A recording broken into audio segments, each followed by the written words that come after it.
Good morning. Good morning and welcome to the Sunday morning service of the Unitarian Universalist Fellowship in Laguna Beach. My name is Pamela Floodman and I will be serving as your worship associate today. Today we are delighted to welcome the Reverend Ian Riddell to UUFLB to our virtual pulpit as our guest minister. The title of this morning's service is A More Perfect Alleluia, Music and Worship. Music is central to the way we build community together. Today, we will be exploring the ways that music helps us to communicate and to build deep connections with each other. Reverend Ian brings a wealth of experience to this topic of music and worship. He is currently serving as the assistant minister at the Unitarian Universalist Church of the Desert in Rancho Mirage, California. Before entering full-time ministry, Reverend Ian served 3 congregations as music director. And I was also delighted yesterday to learn that he is a composer of a favorite meditative hymn in our teal hymnal, number 1031, Filled with Loving Kindness. I have so much gratitude for the people who create music for us to share together. So thank you, Reverend Ian. Ian graduated from Meadville Lombard Theological School and after ordination served as Developmental Minister for the Unitarian Universalist Congregation of Las Vegas, and then served as Minister of Music and Worship Arts at the First Unitarian Universalist Church of San Diego for 4 years, before relocating to the Coachella Valley with his husband and with his Russell Terriers. For me, music is an integral part of worship. It lifts my heart and it lifts my spirit when we are able to make music together. And that is true for me even in these times when we are worshiping together by Zoom. I love the concept that someone can serve as a minister of music and worship arts. So we are so fortunate, Reverend Ian, that you've chosen to join us today, and I look forward to the message which you bring. Each Sunday, anywhere there is a service held in a Unitarian Universalist congregation, a chalice is lit. Today, our guest minister, Reverend Ian Riddell, will be lighting our chalice from his home. If you have a candle at home, you may wish to light it with us now.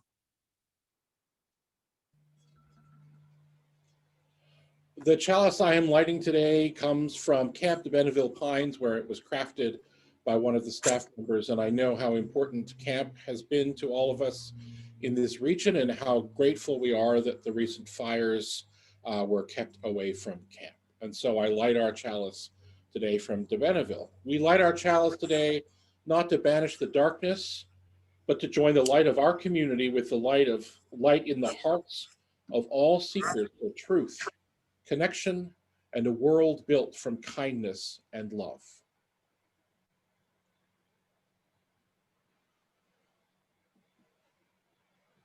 At UUFLB, we are a welcoming congregation. Whoever you are, whomever you love, no matter your age or gender, your economic or immigration status, the color of your skin, whatever sincere questions that you bring with you today, we welcome you. Our fellowship is served by our minister, Reverend Lee Marie Sanchez, who leads us in worship on one Sunday each month, and also joins us on other Sundays, as she has today, and for the many other meetings and events that are part of our congregational life. This morning, we have a short announcement from Don West, Jr.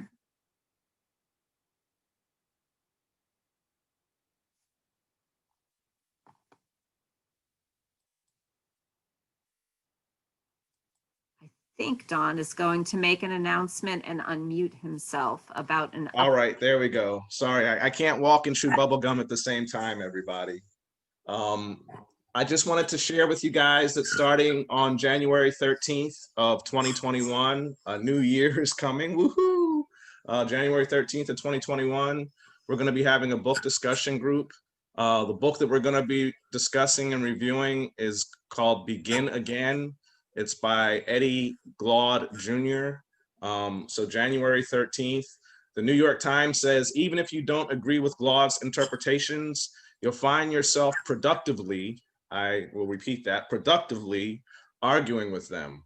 He parses, he pronounces, he cajoles. He spurs you to revisit Baldwin's work yourself. So I just wanted to make sure everybody knew that we had that happening in January, and I'll pass it back to Pam. Thank you, Don. As Unitarian Universalists, we have 7 principles that guide us as we build religious community together. This weekend, I have been reflecting on our theme of music and worship and the ways in which music brings us together. And for me, the act of creating music together is the very essence of our interdependence. So this, of course, brings to mind for me our 7th principle. As a Unitarian Universalist congregation, we affirm and promote respect for the interdependent web of all existence of which we are a part. So to start our exploration this morning, I would like you to please join from home in reading with me our centering thought. The words of the centering thought today come from the Reverend Fred Pratt Green, a British Methodist minister who was also a prolific writer of hymns, which are sung in many denominations and which reflect his interest in social issues. While you will be muted from home, I invite you to join me in reading these words. How often, making music, we have found a new dimension in the world of sound as worship moves us to a more profound Alleluia. So in that spirit, I invite you now to enjoy our opening hymn with music provided by our talented music director, Carol Cole. It's number 361 in the gray hymnal, Enter, Rejoice, and Come In. The words will be in the chat. And of course, although you'll be muted, you are all invited to join together with us from home. Good morning.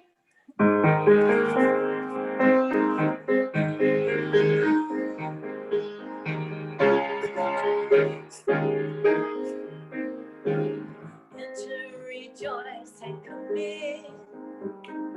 Enter, rejoice, and come in. Today will be a joyful day. Enter, rejoice, and come in. Open your ears to the song. Open your ears to the song. Today will be a joyful day. Enter, rejoice, and come in. Open your hearts, everyone. Open your hearts, everyone. Today will be a joyful day. Enter, rejoice, and come in. Don't be afraid of some change.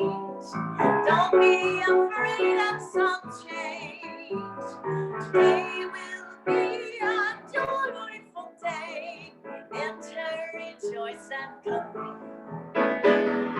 Enter, rejoice, and come in. Enter, rejoice, and come in. Today will be a joyful day. Enter, rejoice, and come in. Enter, rejoice, and come in.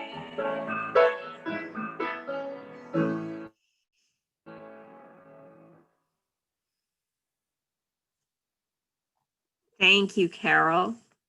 So now as we gather today from our homes for worship, let us take a moment to remind ourselves why we come together as a community. I invite you to read these words together when and if it feels right for you. If you wish, please unmute your microphone.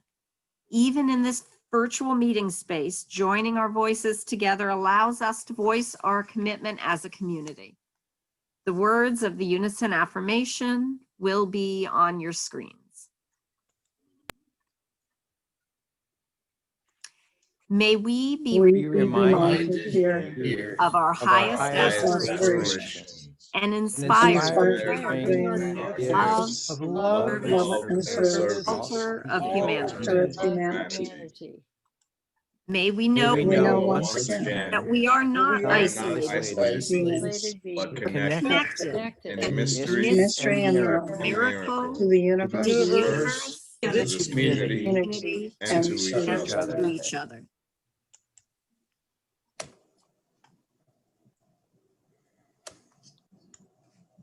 As we gather together today, we acknowledge that we share the sacred breath. We gather together to build the beloved community, breath by breath, word by word, note by note, movement by movement. We gather together to sing and speak and dance and breathe the beloved community into being. This is our work. This is our calling. This is our joy.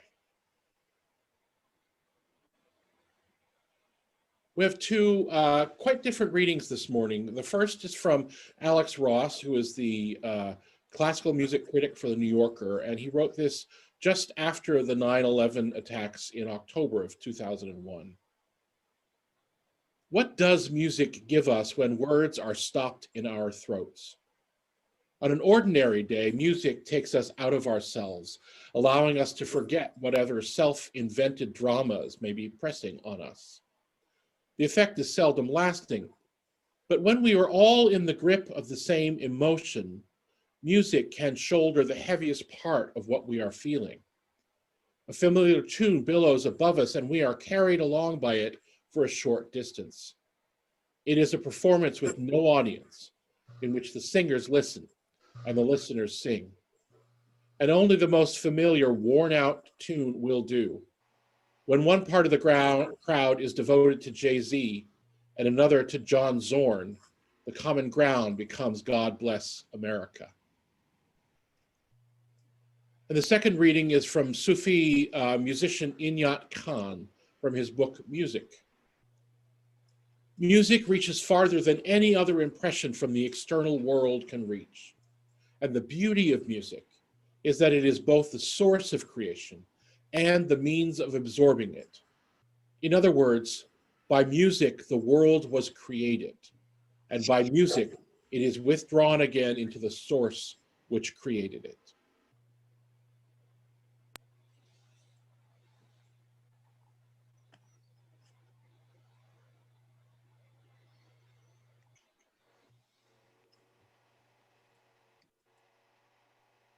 We have now come to a time in our service to briefly share the important events that have touched our lives in the past week. We value this fellowship. It is a sharing community where our joys can be amplified, and a caring community where our sorrows can be lessened. During this time of sharing our joys and concerns, we have paused the recording. It is as much a blessing to be able to give as it is to receive. In this self-governing, self-sustaining community, we recognize that it is our responsibility to do both, and it is our responsibility to do both well. Our fellowship depends on the love and the general contributions from our members, from all of you. And we are empowered by the innumerable gifts of those who join in covenant with us. Every time I read the list of gifts which we share with each other, I find it brings a smile to my face. The gifts are so varied and so important, and they include service, trust, collaboration, patience, humor, compassion, curiosity, time, and the gift of financial contribution, which allows the fellowship to meet its financial commitments. All of our gifts, generously given, are needed for this fellowship and for its continued good work in our community and in the world. So the information on the screen provides two ways in which you can give electronically on the left, either through PayPal or Tithely, or you can also give by sending a check to the fellowship, and the address is on the right. The address and these links are also in the weekly email announcing each service, and that's probably the easiest way to give because you can just click on the link. So now we will move into a time of meditation.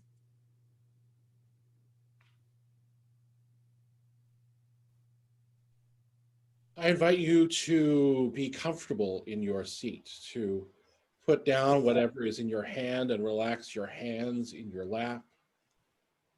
Breathe deeply as you relax your shoulders. Your eyes can be closed or remain open as you are comfortable. And breathe into this space. Even though we are apart from each other, we breathe ourselves together. I invite you to breathe. Spirit of life, fire of our hearts and source of justice, love and kindness, we gather together in this day, bringing all of ourselves. We bring our minds alive and challenged. We bring our spirits lively and daunted by the world. We bring our hearts open and vulnerable, and we bring our bodies lively and aching. All of us comes to this space. All of us comes into this community. We hold all of these in our hearts, and we hold each other in our hearts as we breathe together this morning, remembering that we are not alone, that we are connected each to each in a vast web of existence that gives us life and brings us love. And in the presence of that love, breathing it into our hearts and our bodies, breathing it into our spirits and our minds, we pause for a time of quiet reflection.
Thank you for that, Carol, and thank you for all the beautiful music this morning. I'm really delighted and honored to be here with you today. I said earlier that I have heard a lot about your congregation from Reverend Lee Marie over the past years, and it is really wonderful to be with you virtually in person this morning. Thank you so much for the invitation. I came to ministry as the next leg of a journey of growing up as a church musician and then making church music my vocation. And so today I want to talk with you about worship and about music in worship in our Sunday gatherings. And I hope what I share with you today will encourage you to ponder and wonder about music and worship. And I am going to call what we do when we gather on Sunday mornings worship. So if that's not the word you use, you can translate in your own head. I often begin my sermons with stories from my own life, not because I think that I'm any more important than anyone else, but because I am hoping to model the way we can understand our own lives as powerful sources of reflection and theology. And when I was in high school, I worked as a counselor at a summer church camp in the wilderness near my home. We canoed and crafted change purses out of leather, but we also worshiped together every day in the dining hall and around the campfire, and we sang songs, lots of silly camp songs, yes, but also songs which shared the values of the camp, which passed on the stories and convictions of our liberal Christian tradition, songs like, "The Lord told Noah to build an arky," and songs like, "Love is something if you give it away, give it away, give it away." Later, in the 1990s, I conducted an LGBT chorus in Victoria, British Columbia.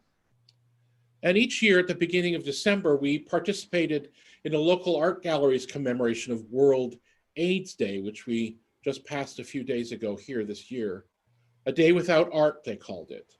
The gallery covered its artwork in black cloth to acknowledge the loss to the world of artists whose lives had been stolen by the scourge of HIV and AIDS. After the speeches and after the silences, we would stand and sing our songs to share our grief and our commitment to never forget those who had come before us, and our commitment to building new hope and possibility. Songs like, "We're gonna keep on moving forward, keep on moving forward, keep on moving forward, never turning back, never turning back." And quite a while later, when I lived in Chicago, when I was at seminary, each Wednesday night in my last year there, I participated in a Taizé service offered at Loyola University. Simple, repeated songs led into long, powerful silence in a space set vibrating by our voices. Ubi caritas et amor, ubi caritas Deus ibi est. It was as if my whole body was being retuned as we sang together, brought back into right resonance with my heart and my mind. Simple songs washing through the still, dark space, causing everyone's voices and bodies to vibrate in a new way, taking the anxieties and concerns we had brought with us and connecting us to each other in sound and in silence, despite having arrived there from many different homes and paths, and despite the fact that we never actually spoke to each other. My life flows on in endless song, above earth's lamentations. So today I'd like you to ponder a question for yourself. What is worship? What are we doing here when we gather together on a Sunday morning? Hold that question in your heart. For many of our neighbors and kin, worship services exist first and foremost for praise and for gratitude, worship of the divine. The shared story of faith and practice in communal worship is an expression or a reenactment designed to honor and glorify, to ask for forgiveness, and to understand the self in relation to the divine reality. In the words of Marlea Gilbert, worship does not take us away from life, but changes how we live. Now, we Unitarian Universalists cannot assume that this is true for all of us. Our diverse theologies and understandings of the nature of reality make things a little more complicated. For many of us, that description of worship is a valid one, but not for all of us. And so we might struggle when we're asked why we call it worship if we're not actually worshiping anything or anyone. But still, for me, worship is the central act of our religious communities. It is where we gather together and share the transformative experience of engaging with our highest aspirations. It is where we come together to mourn aching loss or celebrate triumphant joy. It's where we come to be quiet, silent, in community. It's where we gather to hear words of inspiration and challenges to answer the call to justice, where we come to experience beauty. It is where we come to raise our voices in song and breathe together that sacred breath of life. It's where we come to move our bodies and dance the dance of life. It's where we hold up for ourselves and each other that which is of its highest worth. It's not just a gathering. It's not just a meeting. It is not just a concert or a poetry reading. It is more than those things. In fact, I think that the act of coming together in worship actually weaves the community we are striving to create. We sing and speak and breathe the beloved community into being by coming together this way, telling the stories of our history, exploring our understandings of reality, and offering ourselves in service. Our tradition honors each of our individual paths to truth, our diverse practices and understandings. But gathering together here regularly, even virtually, reminds us that we are part of something greater than ourselves, a history that puts our individual paths into context, a community that supports us and also helps us discern and question. In our day-to-day life and in much of the weekly world of our communities, we gather and interact in common ways: conversation, reading, writing, negotiating.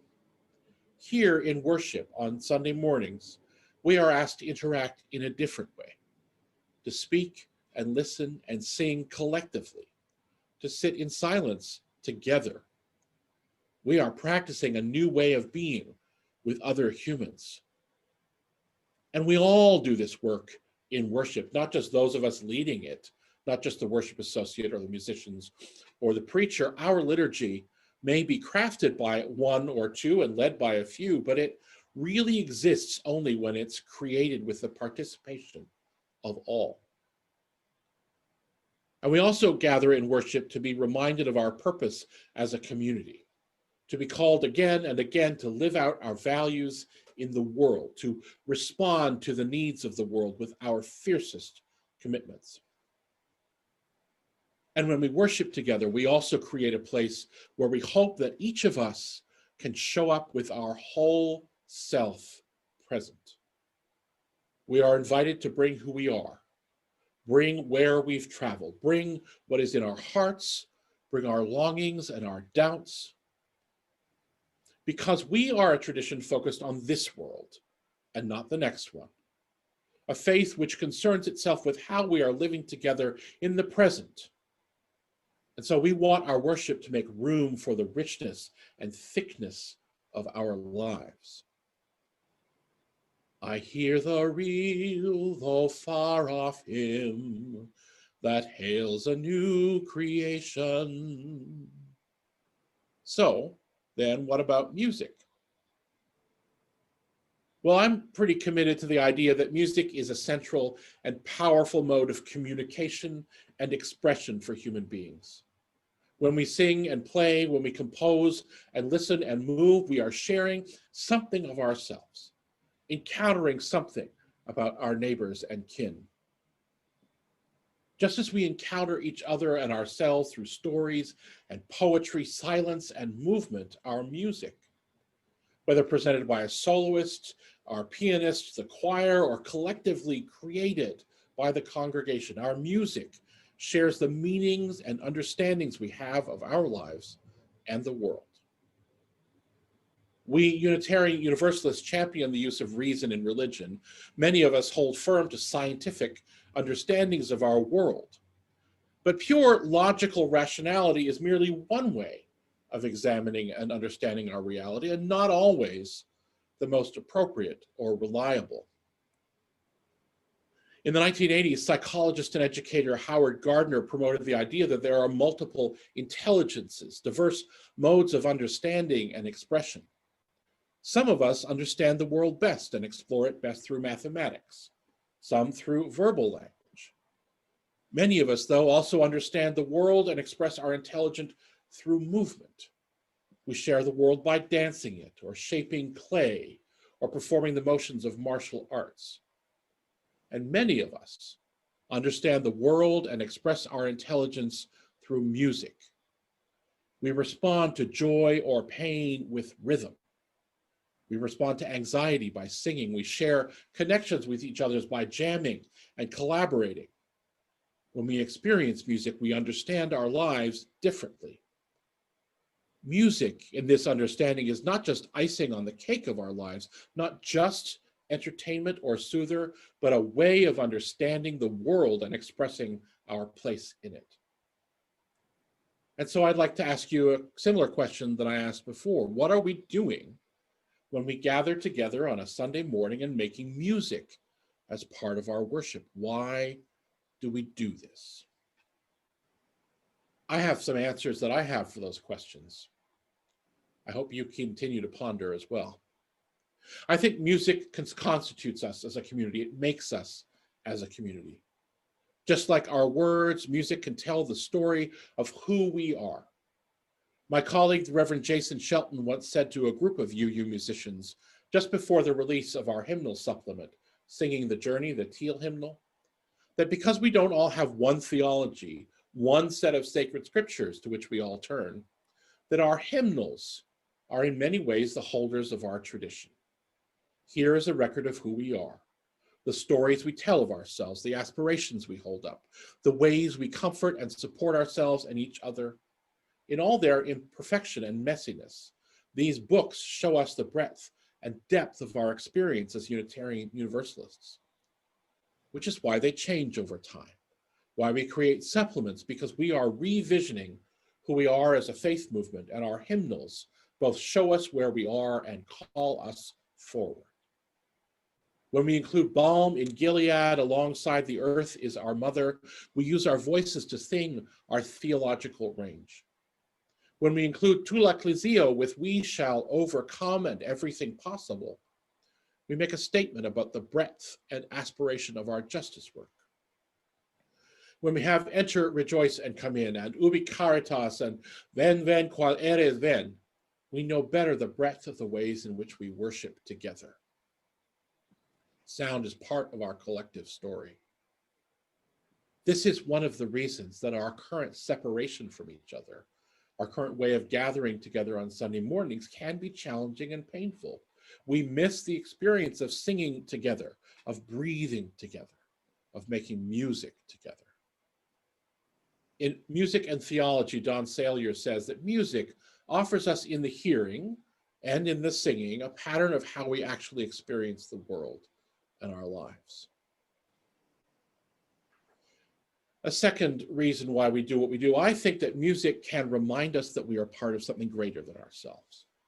When we sing our hymns together, whether to widely loved old tunes like My Life Flows On in Endless Song, or in new rhythms and melodies like Let There Be Peace on Earth, we share words that are not ours individually, but which call us to a wider understanding of our connection to the past and our commitment to the future. Another reason is that music asks us to interact with each other, to relate to each other in ways that are different than other ways of being.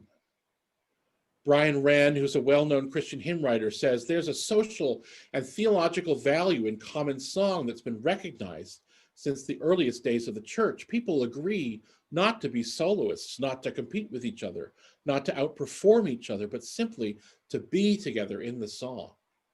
It's a way of saying we belong together. I think that you highlight this every week when you sing together, Let There Be Peace on Earth. So music allows us to bring our individual realities together and create something shared and powerful. It helps us see the same ideas in new ways, writes Charlotte Croker. It helps us find new insights, to uncover new ways of being, to love again, to express emotions otherwise unknown. And I think music can remind us of our purpose and share our understanding of our faith tradition.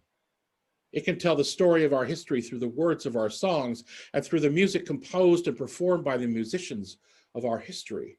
When we sing, we are answering the call of love. We are reminded of those Unitarian Universalists who put their lives on the line as allies in the quest for the safety and rights of all.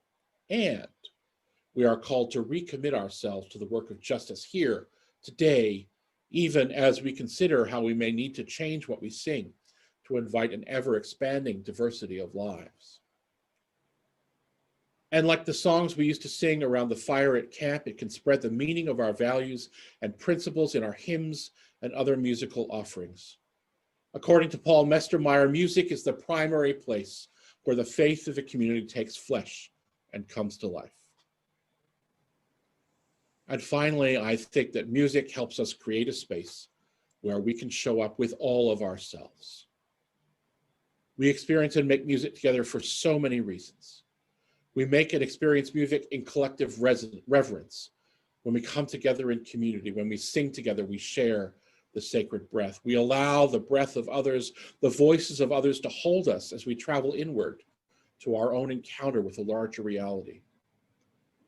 When we come into this space in pain or racked with anxiety, the calm tones of the quiet piano or the gentleness of collective choral song can hold us and offer us a gentle blessing.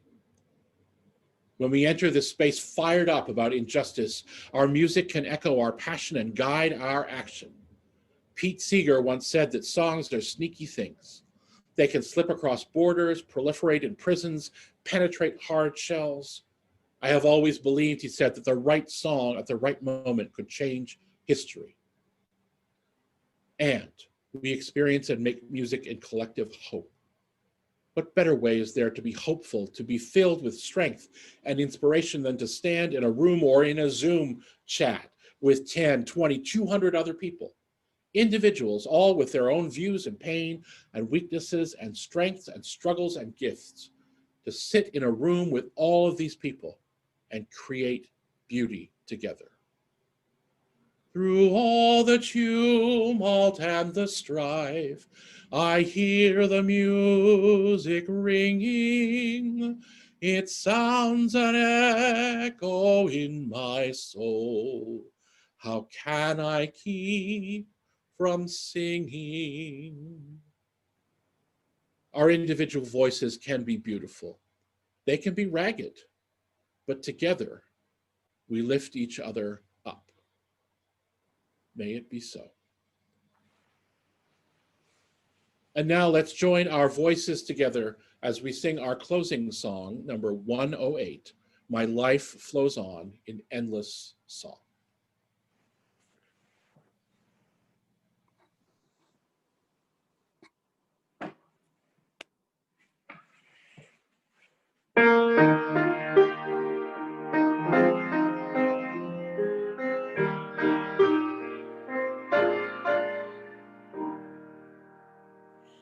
Life goes on in endless song about His reputation. I hear the real, no far off wind that hails a new creation. The one top that endless skies, I hear this music ringing. It sounds an echo in my soul. How can I keep from singing?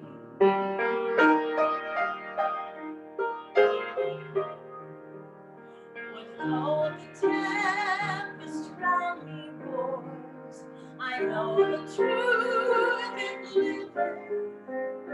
But though the darkness round me grows, songs in the night to give me. The storm can take my inmost calm, while to them rock I'm clinging, since love prevails in heaven and earth. How can I keep from singing?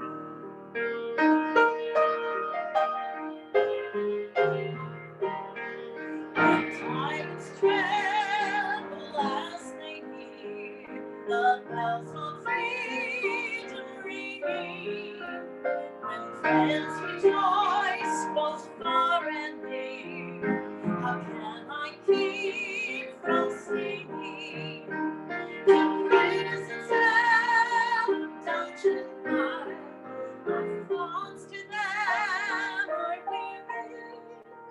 When friends by shame are undefined, how can I keep from singing? How can I keep from singing?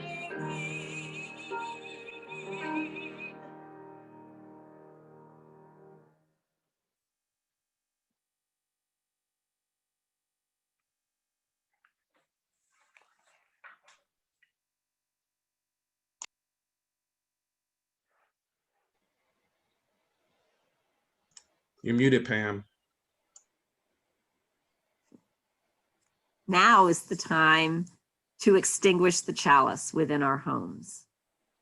We extinguish this flame, but not the light of truth, the warmth of community, or the fire of commitment. These we carry in our hearts until we are together again. As we end our time together, may the songs of our lives sing a new world into being, a world of justice, kindness, and love. Go in peace, my friends, to love and serve the world.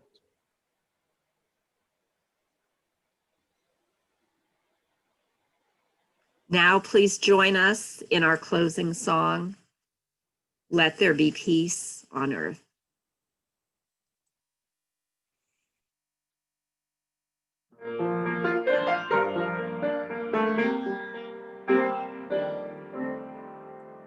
Let there be peace on earth, and let it begin with me. Let there be peace on earth, the peace that was meant to be. With earth as our mother, we are family. Let us walk with each other in perfect harmony. Let peace begin with me. Let this be the moment now. With every breath I take, let this be my solid vow. Take each moment, live each moment in peace, eternally. Let there be peace on earth, and let it begin with me.